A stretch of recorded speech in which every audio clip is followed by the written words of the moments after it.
Il y a eu énormément d'informations dévoilées par James Gunn concernant l'univers de DC et son film Superman au micro de Josh Horowitz et on va en parler maintenant. Sachez que si vous n'avez pas encore vu le film Superman, j'aurais tendance à vous dire de ne pas forcément regarder cette vidéo-là. Après, vous faites ce que vous voulez, vous êtes responsable de votre propre...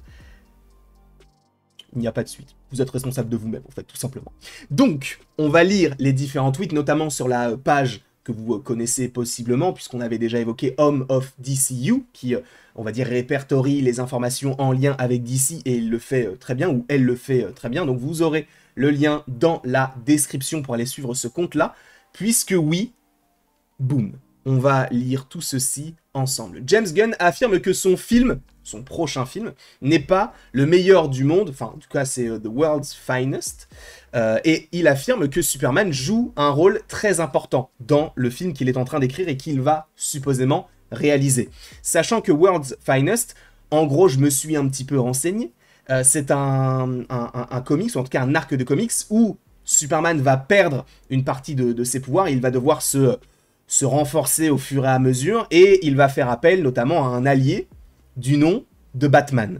Et eh bien James Gunn a déclaré que non, ce ne serait pas un film coop Batman et Superman qui arrivera par rapport eh bien, à ce qu'il écrit en lien avec le personnage de Superman. L'annonce sera faite plus tôt que tard, mais pas cette semaine. Donc, il est possible que cela arrive d'ici quelques temps, mais peut-être cette année. Ça pourrait être cohérent, sachant que pour l'instant, on a des films qui sont annoncés pour 2026. J'ai nommé d'un côté Supergirl en mai, et en septembre, nous aurons Clayface. Mais 2027, on n'a rien pour l'instant du côté de DC qui a été annoncé, ni en termes de film, ni en termes de série. Alors on a un film d'animation Dynamic Duo, mais ça s'arrête là. Pour le reste, c'est un petit peu particulier. Donc non, le prochain film de James Gunn ne sera pas une collaboration entre Superman et Batman, sachant qu'encore une fois, World Finest te parle du fait que Superman ait perdu une partie de ses pouvoirs et doit possiblement trouver des alliés, et il s'allie avec Batman. Donc ce ne sera pas le sujet du prochain film, donc concernant Superman.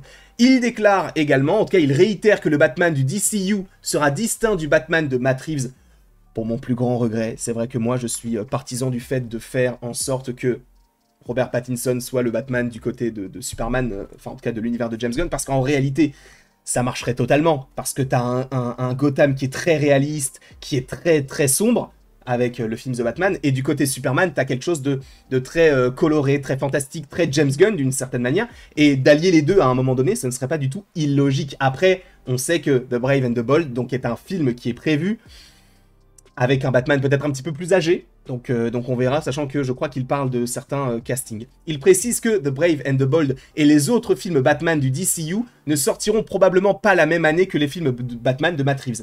Ça paraît logique, sachant que pour l'instant, le film The Batman partie 2 sortira, encore une fois, à cet instant-là, pour le mois d'octobre 2027. À la base, je crois qu'il aurait dû sortir cette année, il a été repoussé à 2026, et aujourd'hui il est repoussé à 2027, sachant qu'on le rappelle également, le film The Batman a terminé au niveau du scénario, et il a été envoyé à James Gunn, et je crois qu'il en parle aussi un petit peu plus loin.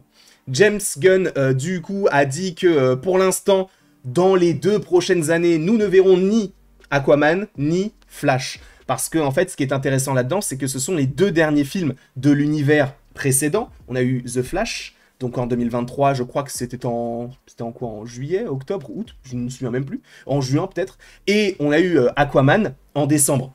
Donc, les 2 films sont assez récents et les prestations sont encore dans les têtes des gens, sachant qu'en plus, pour Aquaman, on est clairement sur eh bien, le personnage qui était joué par Jason Momoa et qui là, pour le coup, eh bien, jouera Lobo du côté de Supergirl. Donc il faut peut-être espacer un petit peu les personnages et ne pas tout mettre d'un coup, parce que si tu mets tout d'un coup, au niveau du développement de ton univers, ça va être un petit peu compliqué de suivre sur plusieurs années. Là, ils essayent d'un petit peu d'espacer tout ça, on verra ce que cela donne. James Gunn a dit que The Authority a été difficile à démarrer, et en gros, pour l'instant, le projet n'est pas annulé, mais il est mis en stand-by parce qu'en fait, il l'a déclaré, le scénariste est passé à un autre projet du DCU sur lequel je pense qu'il excelle vraiment en ce moment. On ne sait pas ce que c'est, mais juste le la personne, en fait, qui s'occupe, eh bien, du projet The Authority, en tout cas au niveau de l'écriture, a été redirigée vers un autre projet, ce qui signifie que pour l'instant, The Authority n'a plus vraiment de scénariste. Sachant qu'on te parlait d'un film live action, il y avait des rumeurs aussi qui parlaient du fait qu'aujourd'hui, ce serait possiblement un film d'animation. Donc on verra jusqu'où tout cela nous mène par la suite. James Gunn a dit que Luca Guadagnino a quitté le projet du film Sergeant Rock, mais cela aura quand même lieu et se rapproche. Je vous rappelle que Sergeant Rock, c'était le film qui était censé sortir au début pour le mois de mai 2026. Je pense donc que ce film-là sera supposément le film qui sortira en mai 2027. En gros, c'est un sergent qu'on avait déjà vu d'ailleurs du côté de Creature Commandos. Dans un épisode, je crois que c'est l'épisode 2 ou 3, bah c'est l'épisode sur G.I. Robot. Et en fait, c'était un film d'époque, et on avait eu quelques acteurs qui étaient approchés pour jouer le perso. On parlait de Jeremy Allen White à un moment donné, et là, on sait que a priori, ce serait Colin Farrell, qui joue aussi le pingouin du côté de l'univers de DC, mais dans un autre univers. Là, il jouerait donc Sergeant Rock dans ce film, qui, je pense, oui, s'il avance plutôt bien, sortirait pour l'année 2027. On verra jusqu'où tout cela nous mène.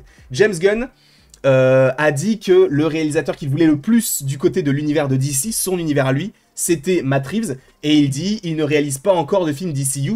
Donc pas encore, ça veut dire que supposément qu'il pourrait en faire un. Et Matt Reeves, moi je l'adore, ce réalisateur. J'adore ce qu'il avait fait sur Batman et de manière générale sur ses différents projets. Pas tous, mais la plupart. Donc, si on me dit qu'il pourrait réaliser un nouveau film du côté, cette fois-ci, du DC Studios, entre guillemets, pourquoi pas? Moi, ça me plairait beaucoup. James Gunn s'est entretenu avec Darren Aronofsky après l'ouverture réussie de Superman. En gros, il faut tout de même rappeler quelque chose, c'est que Darren Aronofsky, on lui doit notamment récemment The Whale, que j'avais adoré, avec Brendan Fraser. Et donc, ce réalisateur... En gros, il avait déjà eu des discussions avec DC, notamment, je crois, sur le personnage de Plastic Man. Si je ne dis pas de bêtises, je crois que je dis des bêtises. Mais bref, sur un personnage un petit peu où tu te dis pourquoi faire. Mais c'était quand même prévu.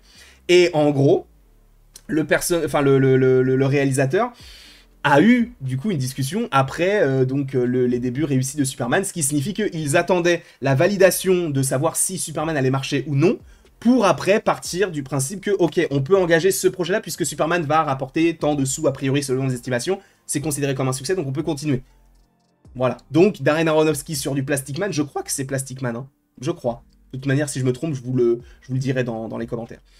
Du coup, on va encore une fois traduire, hop là, comme ceci. James Gunn a déclaré que le jour de la signature, et là c'est lunaire pour le coup, le jour de la signature de son contrat pour devenir le co-CEO de DC Studios, Warner Bros a annoncé le retour d'Henry Cavill dans le rôle de Superman, le jour même. Donc ça veut dire que on a Henry Cavill qui est d'une certaine manière l'une des figures de l'ancienne direction, entre guillemets, avec notamment Zack Snyder, etc. Et le jour même de la sortie du film, enfin la sortie du film n'importe quoi, de cette prise de pouvoir, entre guillemets, alors qu'il avait justement dit à Henry Cavill en gros qu'il n'allait pas continuer avec lui, boum, tu as Warner qui dit « Ah bah Superman, en fait, il revient, et il sera notamment dans Black Adam. » En gros. Du coup, a annoncé le retour d'Henry Cavill dans le rôle de Superman à son insu, alors même qu'il préparait son film Superman. Ce qui s'est passé est horrible, en parlant aussi du coup d'Henry Cavill par rapport à ça. Il a également suggéré que plusieurs personnes essayaient de forcer l'entrée, et c'est l'une des raisons pour lesquelles cela s'est produit. Donc pour la raison pour laquelle eh bien, on a engagé James Gunn, c'est que d'autres personnes, en fait, qui sortaient un peu de nulle part, entre gros guillemets, voulaient s'approprier et devenir le chef un petit peu de cet univers-là. Et vous voyez qu'il y a une photo de Black Adam, interprétée par The Rock. On rappelle que The Rock avait fait une vidéo en disant que l'univers d'ici était sur le point de changer. On l'a plus jamais revu après cette vidéo-là, parce qu'en fait, le film Black Adam a bidé, et lui s'attendait à ce que ça fasse des scores assez conséquents, et si le film faisait des gros scores, il aurait eu une certaine légitimité au sein du studio pour dire « Ok, vous avez vu que mon film il a marché, donc laissez-moi un peu les rênes et je vais m'en occuper. » Sachant que c'était un petit peu à l'abandon, on savait pas vraiment sur quel pied danser par rapport à cet univers-là. Et du coup, aujourd'hui, c'est James Gunn qui s'occupe de tout ça. James Gunn dit qu'il adorerait voir Henry Cavill du côté du DCU. On verra. Est-ce que c'est plus de la communication qu'autre chose? C'est possible. Sachant qu'il s'occupe de Warhammer, notamment... Enfin, Henry Cavill est sur Warhammer et je crois qu'il est sur le revival de... Attends, c'était quoi le film? C'est Highlander, je crois, si je dis pas de bêtises. Donc, est-ce qu'il aura du temps pour ça? quel rôle pourrait-il jouer, sachant qu'on l'a surtout dans la tête en tant que Superman, est-ce que ça serait pas un peu bizarre de l'avoir lui et tout. Juste au-dessus, vous voyez Brainiac. En effet, James Gunn a dit que Brainiac était considéré comme le méchant de Superman avant d'arriver sur Lex Luthor. Sachant que ça, on l'avait déjà dit, puisque c'était Daniel RPK qui l'avait dit. Ça n'est pas arrivé, puisque les plans ont changé, James Gunn a changé son idée, mais à la base, oui, c'était Brainiac qui était prévu en tant que méchant pour Superman. Il arrivera à un moment donné, je pense, pour les fans du personnage, ne vous inquiétez pas. James Gunn, lorsqu'on lui a demandé si Ultraman était sa version de Bizarro et s'il pouvait affronter Superman à nouveau, il a dit nous devrons voir où nous allons ensuite, donc il laisse un petit peu de doute là-dedans. James Gunn affirme que Wonder Woman adopte une approche et une direction claire, très différente de ce que nous avons vu auparavant. Je suis très enthousiaste à propos de Wonder Woman en ce moment. On sait que le projet avance et c'est l'un des projets les plus... comment pourrait-on dire ça, les plus pas les plus avancés, mais sur lesquels ils se focalisent vraiment. Parce que vu que Superman a marché, ils se disent « Ok, bah maintenant on peut engager sur Wonder Woman ». Il y a pas mal de fancast, etc. D'ailleurs, il parle de fancast juste après. Lee Pace, bah, ça c'est un autre truc, mais en gros, l'acteur qui joue le personnage de Ronan l'accusateur, donc il connaît bien James Gunn, avait déclaré que en gros... bah attendez, on va traduire ça comme ça, voilà, directement. Il a été interrogé sur des discussions pour Batman et a dit « Je ne peux pas répondre dans son contexte, Batman est un personnage cinématographique génial et amusant. C'est vraiment génial, quel plaisir et quel privilège pour quiconque de pouvoir jouer un rôle comme celui-ci. » Et je ne sais pas s'ils vont en parler, mais je ne crois pas, puisque là, après, ce sont juste des tweets, on va dire, classiques. Après, on parle de Peacemaker, mais ça ne nous intéresse pas dans cette vidéo. Mais en tout cas, sachez que ce qui est intéressant aussi dans ce qu'il a déclaré, c'est qu'il a parlé d'Alan Ritchson. Vous connaissez Reacher, voilà. Et en fait, il y a un fancast d'Alan Ritchson en tant que Batman. Et du coup, James Gunn a déclaré que, en gros, il avait vu les fancasts et que lui a quelques noms en tête pour savoir qui il pourrait auditionner du côté de Batman. Mais ils verront à un moment donné. Donc, est-ce que c'est Alan Ritchson? Ça pourrait être cool. Après, il est blond. Tu vas me dire, on peut teindre ses cheveux, c'est pas très grave. Mais Alan Ritchson, il a totalement l'allure de Batman. Moi, ça me va, si c'est lui, ça me dérange pas. En tout cas, je ne sais pas ce que vous en pensez, donnez-moi votre avis dans les commentaires. N'hésitez pas à aimer la vidéo, à la partager, à la commenter, à vous abonner. Je vous avais dit, il y allait avoir plein de vidéos aujourd'hui, donc là c'est la deuxième, il y en a une troisième qui arrive aux alentours de 19 h, donc bref, soyez présents. C'est peut-être celle-ci qui arrive aux alentours de 19 h, je sais plus. Je sais plus, celle-ci elle doit sortir vers 18 h je crois. Bref, passez une très belle journée. Et il ne me reste plus qu'à vous dire à la prochaine, pour la prochaine. Et encore une fois, merci beaucoup à vous d'avoir été présents. On se retrouve d'ici quelques temps pour de nouvelles vidéos et pour de nouvelles aventures. Et d'ici là, passez une excellente journée.